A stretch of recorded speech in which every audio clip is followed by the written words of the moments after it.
Dr. Hannah Park stared out the viewport of the space station, her heart pounding as the massive Kalari ship approached. The alien vessel gleamed silver against the blackness of space, elegant yet somehow threatening. She'd spent her whole career studying theoretical alien languages, never expecting to actually use them. Now she was about to become the first human to step aboard their ship. "I can't do this," she whispered to herself, fingers nervously adjusting her collar. "I'm a researcher, not a diplomat." Colonel Lee placed a reassuring hand on her shoulder. "That's exactly why it has to be you, Hannah. You've written 3 books on cross-species communication theory. No one else comes close to your qualifications. Theory, not practice." Her voice cracked slightly. "I get anxious ordering coffee, and now I'm supposed to represent all of humanity?"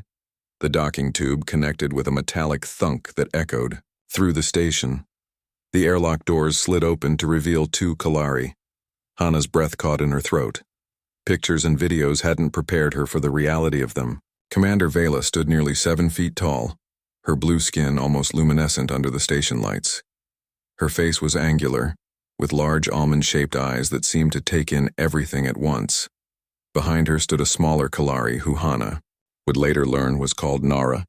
Commander Vela stepped forward, her movements fluid and precise.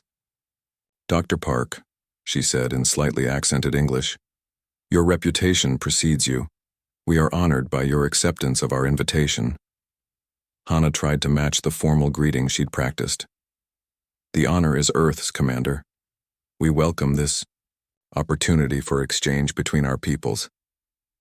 As they walked through the station toward the Kalari ship, Hannah felt Nara's curious gaze on her. Unlike the commander's cool professionalism, the younger Kalari's expression showed genuine interest. "Is it true humans need to sleep for 8 hours every cycle?" Nara asked suddenly.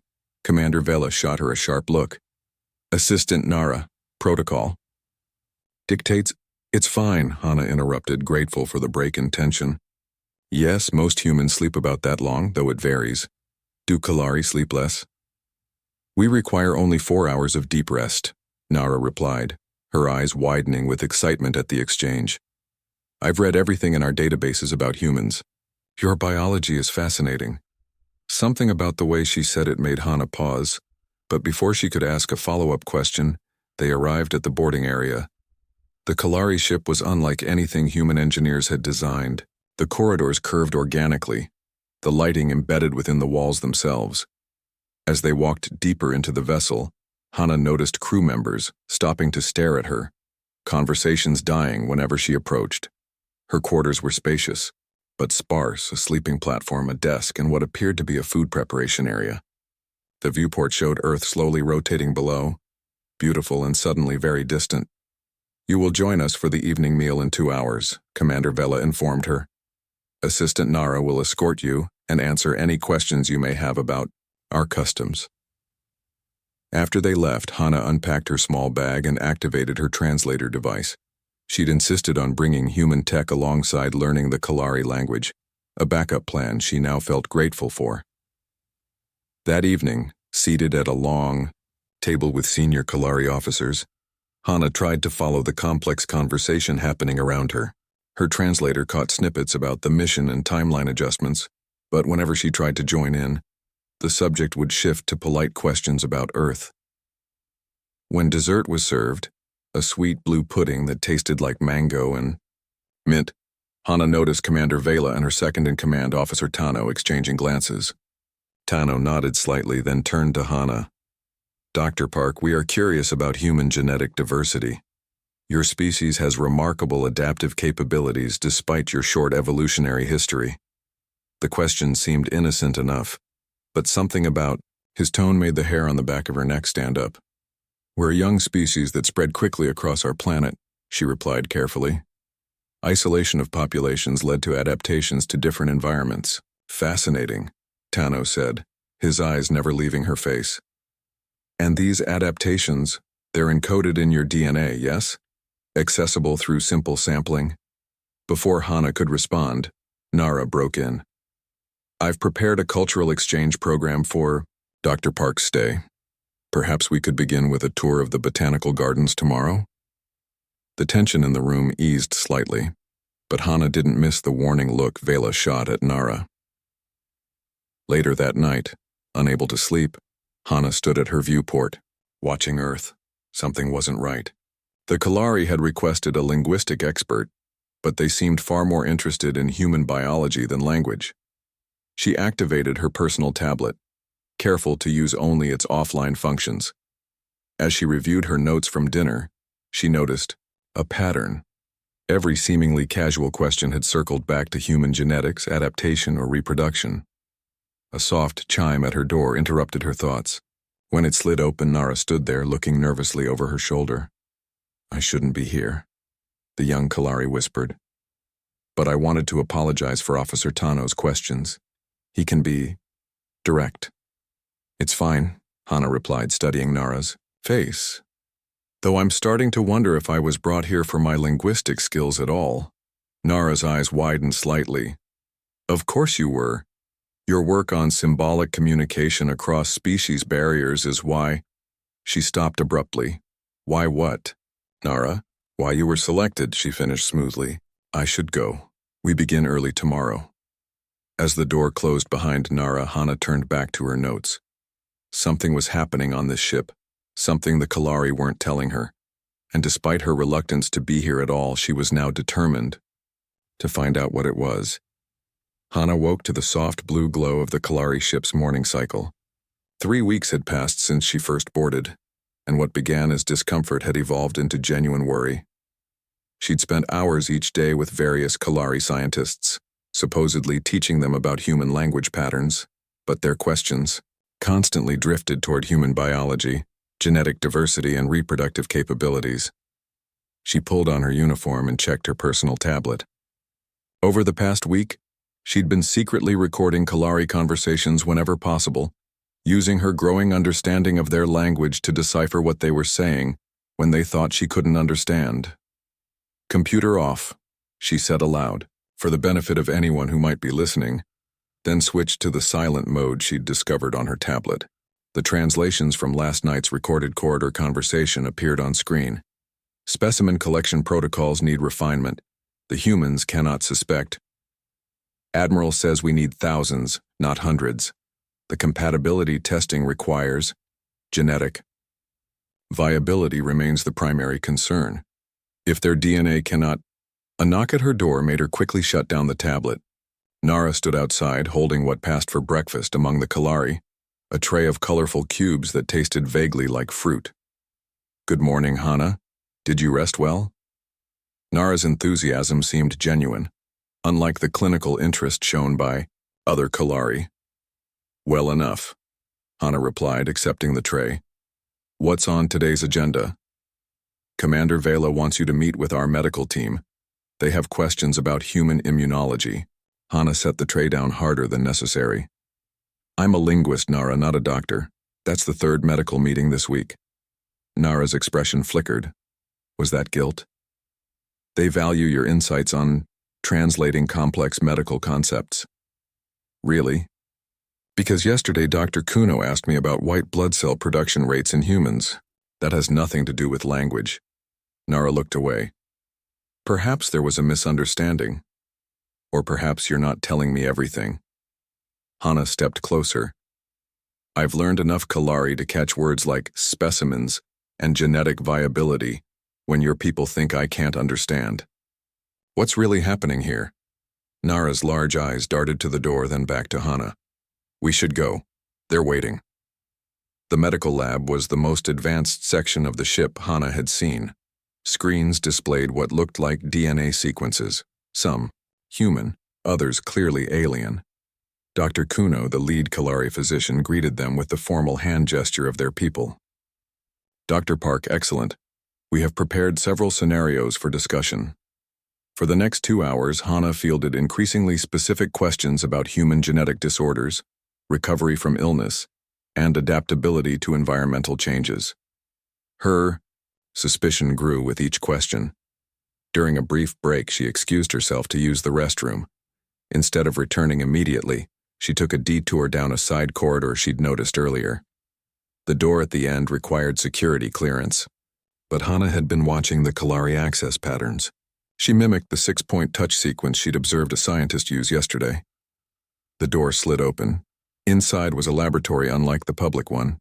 Sealed containers lined the walls, each labeled with what appeared to be human biological designations. On the central table, a holographic display showed what looked disturbingly like a human DNA strand being systematically altered. Hana quickly took photos with her tablet before slipping back out. Her heart pounded as she rejoined the meeting, trying to maintain a calm exterior while her mind raced. That evening, she confronted Nara in her quarters. "I need the truth," Hana said, showing Nara the photos.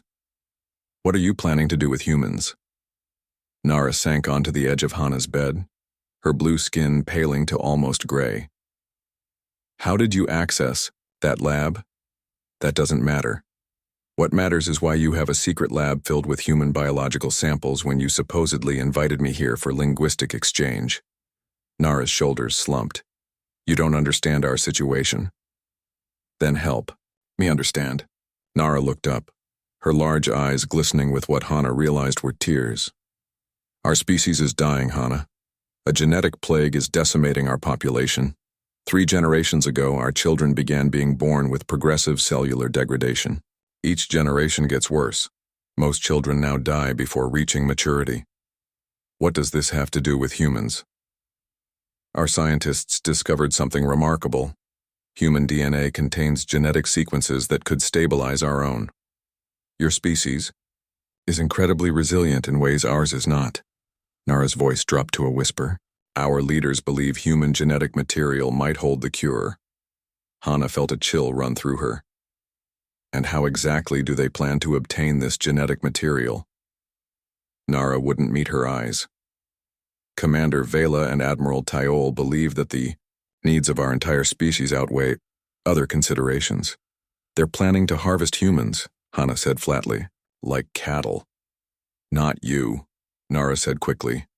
"Never those we've made contact with. There are billions of humans. The plan calls for taking only a small percentage from remote areas. That's still millions of people." Hana stood up, anger replacing fear. "People with lives, families, dreams, just like your people." "I know," Nara whispered. "I've argued this since we first discovered the compatibility, but I'm just an assistant. No one listens." Before Hana could respond, her tablet chimed with an alert. Someone was accessing her quarters remotely. The door slid open, and Commander Vela stood there with 2 security officers. "Dr. Park," she said coldly, "it appears you've been accessing restricted areas and files. I'm afraid we need to limit your movements while we investigate this security breach." As the guard stepped forward, Hana noticed Nara shrink back, conflict evident on her face. "Commander," Hana said steadily, "I know about the genetic plague. I know about your plans for Earth. Is this really how you want first contact between our species to proceed? With kidnapping and harvesting?" Vela's expression hardened. "You understand nothing of the difficult choices leadership must make. Our entire civilization hangs in the balance. Then let me help find another way," Hana pleaded. "One that doesn't involve treating my species as resources to be exploited." "Take her to secure quarters," Vela ordered the guards, "and limit her access to ship systems. She's proven herself too resourceful." As they led her away, Hana caught Nara's eye one last time. The young Kalari looked torn, and in that moment Hana realized she might have found the one ally she desperately needed. The secure quarters were nicer than Hana had expected, more like a comfortable hotel room with locked doors than a prison cell. Still, the knowledge that she couldn't leave twisted her stomach into knots. Her tablet had been confiscated, replaced with a basic Kalari device that only allowed access to approved entertainment and reference materials. 3 days passed. With little human contact, meals appeared through a small delivery slot, and occasionally a medical officer would check her vital signs without speaking. Hana spent hours pacing, trying to process what she'd learned. The Kalari faced extinction. They saw humans as their salvation. But their solution, harvesting millions of people against their will, was monstrous. On the 4th night, Hana was jolted awake by the soft hiss of her door opening. She sat up, heart racing, to find Nara slipping into her room. "We don't have much time," the young Kalari whispered, closing the door behind her. "The security cycle changes in 20 minutes. "Nara, what are you doing?" "What I should have done from the beginning." She handed Hana a small device. "This will override basic door locks and give you temporary access to mid-level systems. I've programmed a path to the main archive core." Hana took the device, studying Nara's face. "Why are you helping me?" Nara's large eyes reflected the dim light. "Because I keep thinking about what you said, about people with lives and families, about there being another way." She paused. "And because there's something wrong with the official story we've been told. Things that don't add up." "Like what?" "Like why human DNA would be so perfectly compatible with ours when we evolved on different planets. Like why certain historical archives about our origins are restricted even to most scientists." Nara glanced nervously at the door. "I can't access those files, but with your linguistic background you might find connections I've missed." Hana quickly changed into the uniform Nara had brought, similar to what maintenance crew wore. "If I get caught, you'll be confined permanently, and I'll likely face execution for treason." Nara stated it matter-of-factly. "So let's not get caught." The corridors were dimly lit during the night cycle. They moved quickly but casually, Nara leading the way through less-traveled service passages. Twice they had to duck into maintenance closets as security patrols passed. "The archive core is just ahead," Nara whispered as they approached a massive door emblazoned with Kalari symbols. "This is as far as I go. My access would trigger alerts." Hana squeezed Nara's hand. "Thank you." "Find the truth," Nara replied, "whatever it is." The override device worked exactly as promised. The enormous door slid open silently, revealing a circular chamber bathed in soft blue light.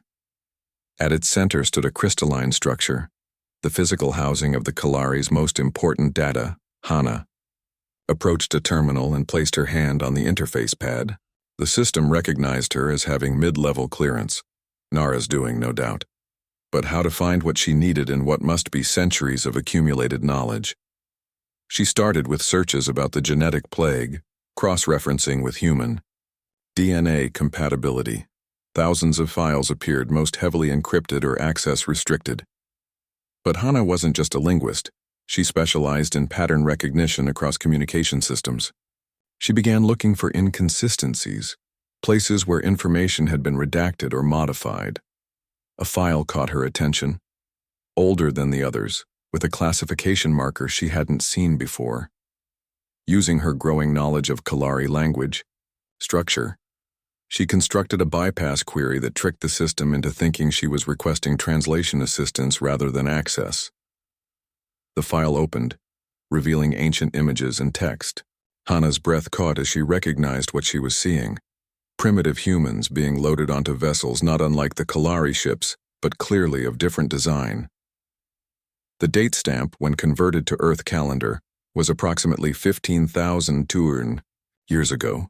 She dug deeper, finding medical logs, genetic mapping from early experiments, evolutionary tracking data. The picture that emerged left her stunned. The Kalari weren't a separate alien species that happened to be compatible with humans.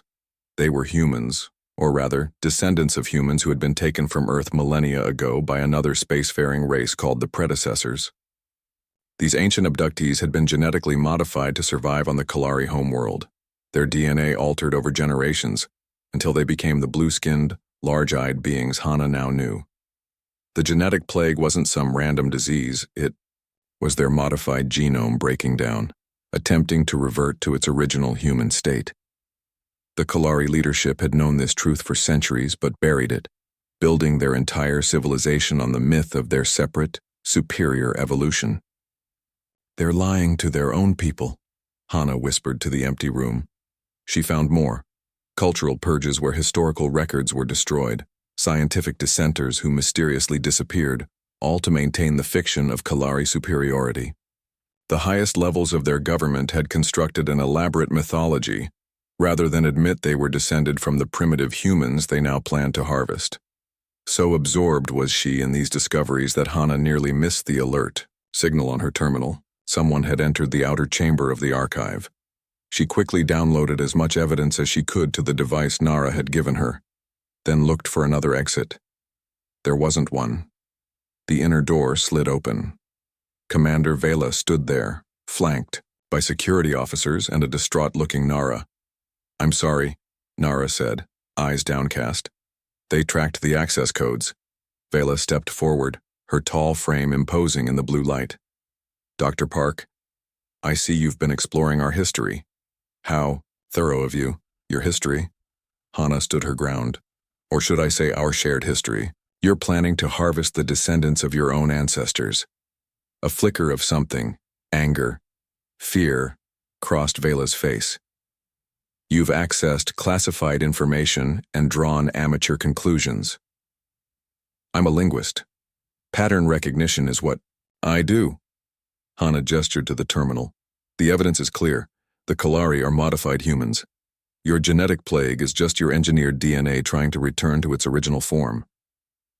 "Silence," Vela snapped, but not before several of the security officers exchanged uncertain glances. One of them, an older male, stepped forward. "Commander, what is she talking about?" "Baseless accusations. This human is attempting to sow discord."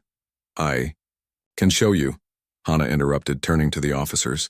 "Your own historical archives confirm it. You don't need to harvest humans, you need to understand your connection to us." "Enough." Vela drew what appeared to be a weapon. "Security. Take Dr. Park to high-security containment. This human has seen too much and understands too little." As the officers moved to obey, Nara suddenly stepped between them and Hana. "Wait, shouldn't we at least verify her claims? If there's even a chance she's right." "Assistant Nara, your involvement with the prisoner is noted," Vela said coldly. "Step aside or face the same consequences." Nara hesitated, then squared her shoulders. "No, Commander. I want to see the evidence." The standoff lasted only moments before Vela motioned to her officers. "Take them both." As they were led away, Hana managed to slip the data device to Nara. Their eyes met briefly, a silent agreement forming between them. Whatever happened next, the truth couldn't stay buried any longer. The high-security containment cell was nothing like Hana's previous quarters. Cold metal walls, a single hard bench, and constant lighting designed to disorient prisoners. Nara had been placed in the adjoining cell, visible through a transparent barrier but impossible to touch or speak with directly. Hana pressed her palm against the barrier. After a moment's hesitation, Nara did the same on her side. No words passed between them, but the gesture conveyed what they both felt. They were in this together now. Hours passed. Hana dozed fitfully on the bench, waking to find Nara studying the small data device they'd managed to smuggle into her cell. The young Kalari worked methodically, reviewing the stolen archives with growing shock evident on her face. Finally, the door to the security block slid open. Admiral Towle entered, the highest-ranking officer on the ship and someone Hana had only glimpsed at formal functions. Tall even for a Kalari, with skin a deeper blue than most, and eyes that seemed to hold centuries of knowledge. He carried himself with unmistakable authority. "Dr. Park," he said, his voice surprisingly gentle. "I understand you've made some discoveries about our people." Hana stood, determined not to show fear. "I found the truth you've been hiding, from humans and from your own people." The Admiral nodded slowly. "Commander Vela has been overzealous in her security protocols. I've come to speak with you personally about these matters." "Why? So you can ensure I never share what I've learned?" "Actually, to hear your perspective." He gestured and the cell barrier disappeared. "Walk with me." Hana glanced at Nara, who looked equally surprised. "What about her?" "Assistant Nara will join us." Another gesture, and Nara's cell opened too. "This conversation concerns both of you." They followed Admiral Tayol through corridors Hana hadn't seen before, deeper into the ship than she'd been allowed to venture. Eventually they entered what appeared to be his private study. A room lined with physical books and artifacts, some clearly ancient. You've discovered that Kalari and humans share genetic ancestry, the Admiral said without preamble. What else did you learn? Hana exchanged glances with Nara before answering. That approximately 15,000 Earth years ago, beings you call the predecessors took a group of early humans from Earth. These humans were genetically modified over generations to survive on your world. Eventually, they became the Kalari. And the genetic plague? Admiral Tail prompted. It's not really a plague. It's genetic regression. Your modified DNA breaking down and attempting to revert to its original human form. The Admiral picked up what looked like a stone tool from his desk, primitive, clearly made by hand. This belonged to my ancestor, 20 generations removed. She was among the first generation born on our world.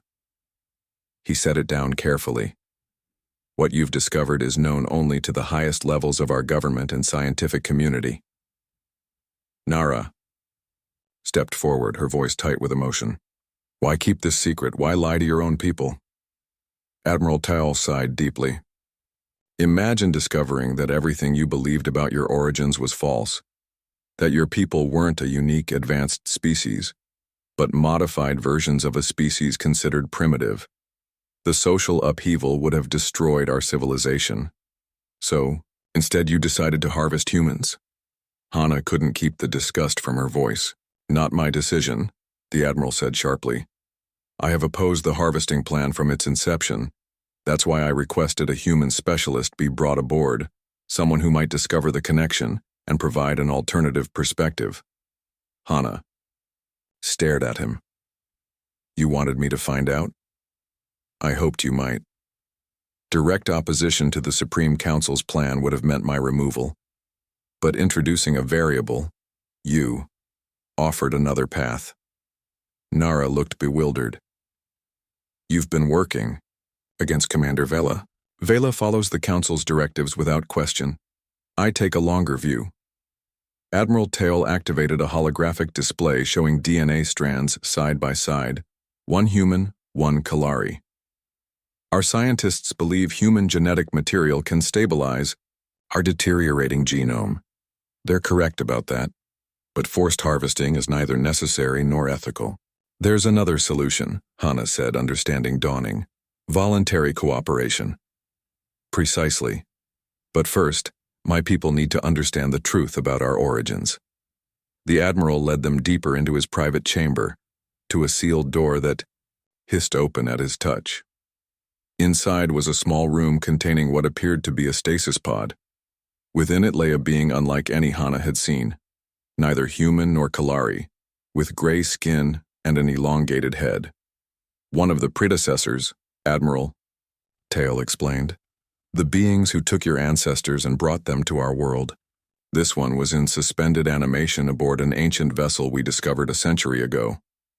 Hana stepped closer, fascinated despite her fear. Is it alive? No. But its ship's records were intact.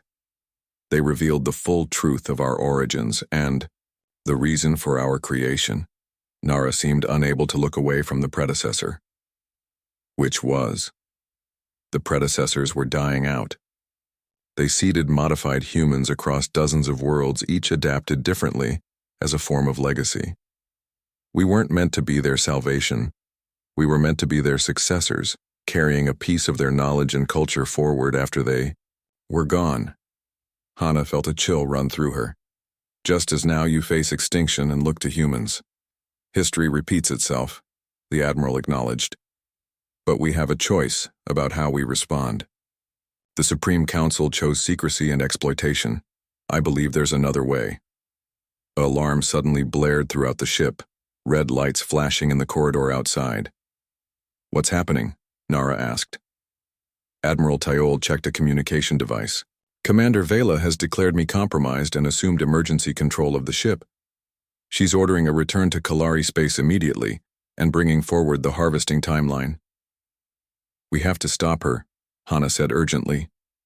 If your fleet reaches Earth with these intentions, Earth's defenses are primitive compared to our technology, the Admiral confirmed grimly. Millions would die. Nara straightened, determination hardening her features. We need to show everyone the truth, not just about our origins, but about this plan.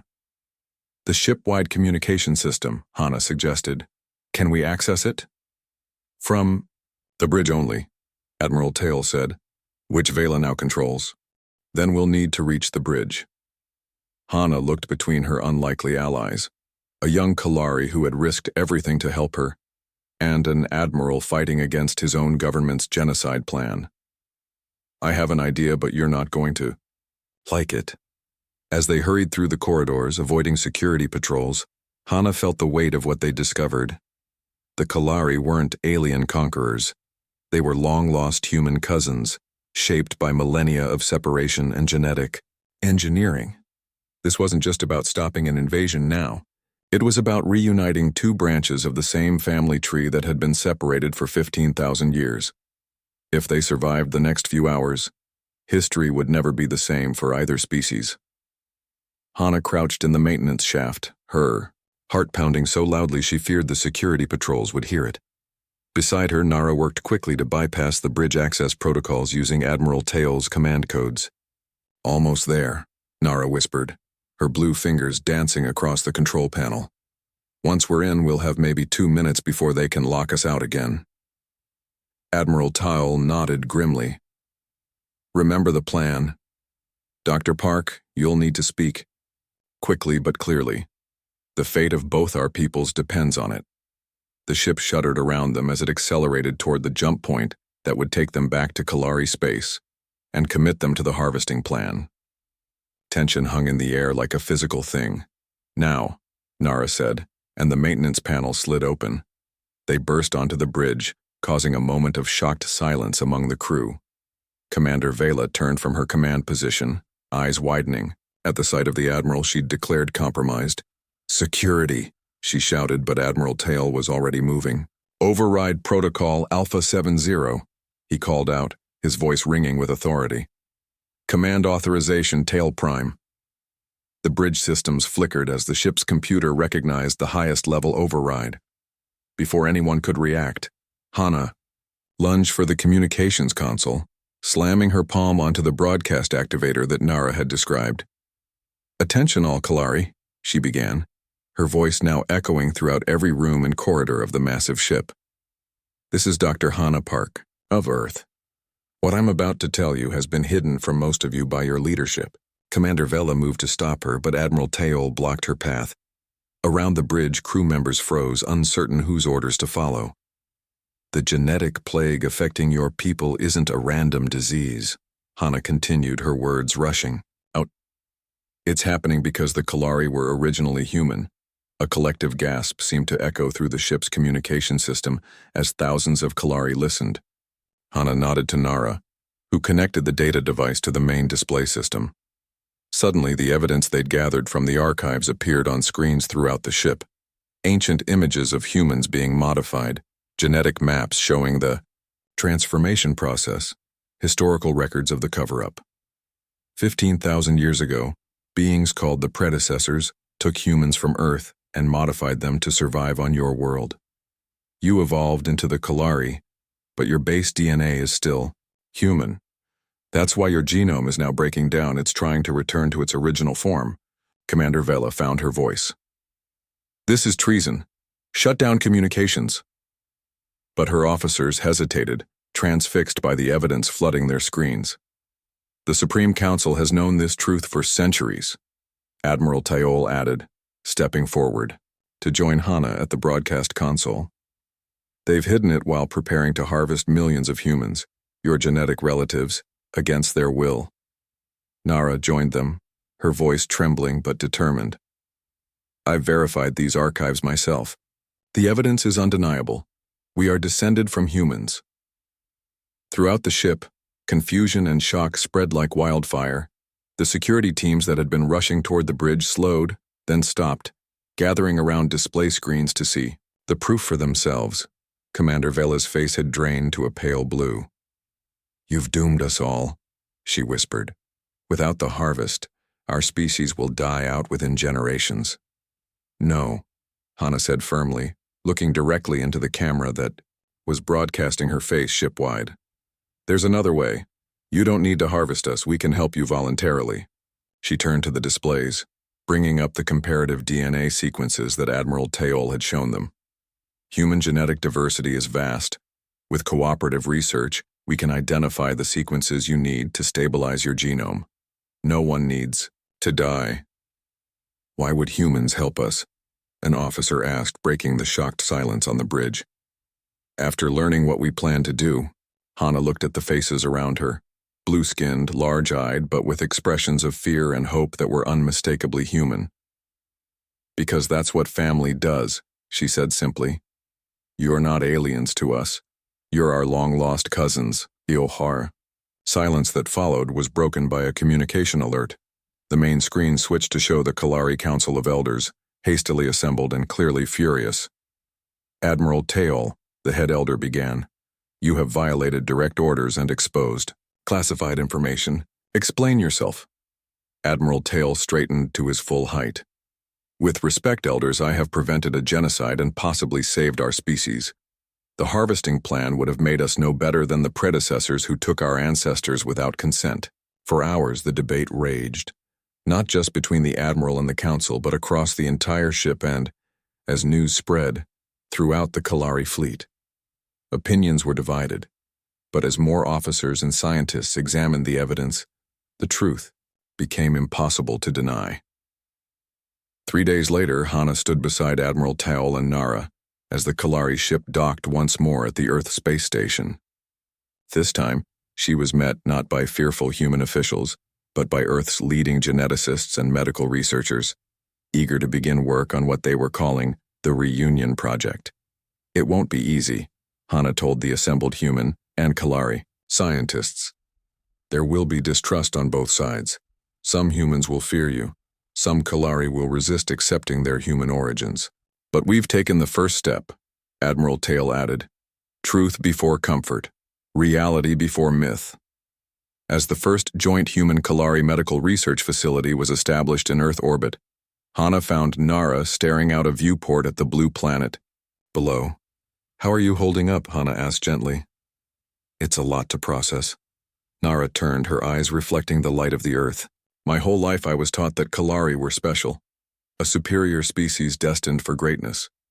Finding out we're modified humans was shattering." "Does it change who you are?" "I thought it would," Nara admitted. "But then I realized something. In all our supposed superiority, we never considered the possibility that the primitive species would be the ones to save us, not through their genetic material taken by force, but through their compassion and ingenuity freely given." She smiled, a gesture she'd learned from Hana. "I'm still in shock that a single human unveiled the truth we've hidden even from ourselves for millennia. But maybe that's what we needed all along, someone to show us who we really are." 6 months later, the first successful treatment was developed. Young Kalari children who had been showing signs of genetic degradation began to improve as their DNA was stabilized using freely donated human genetic patterns. The harvesting fleet was formally disbanded, its ships recommissioned for joint exploration missions.